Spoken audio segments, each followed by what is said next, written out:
شروع کرتا ہوں اللہ کے نام سے جو بڑا مہربان اور نہایت رحم کرنے والا ہے۔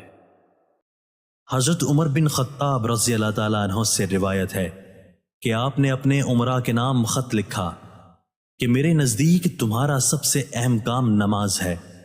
جس نے اس کی حفاظت و پابندی کی اس نے اپنے دین کی حفاظت کی، اور جس نے اسے ضائع کیا تو پھر وہ اس کے علاوہ دیگر امور دین کو زیادہ ضائع کرنے والا ہے۔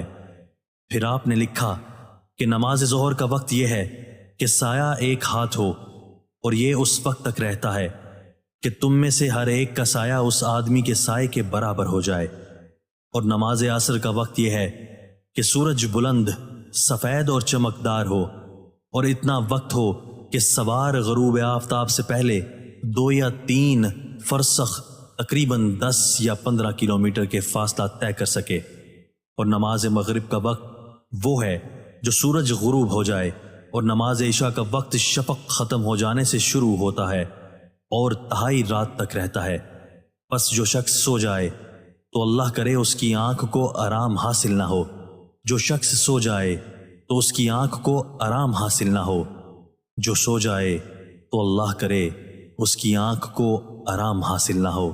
اور صبح کا وقت وہ ہے کہ جب صبح صادق ہو جائے لیکن ستارے ابھی نمایاں ہوں۔ دوستو، اللہ تعالی ہمیں ان احادیث مبارکہ پر عمل کرنے اور اپنی زندگیوں کو سنوارنے کی توفیق عطا فرمائے۔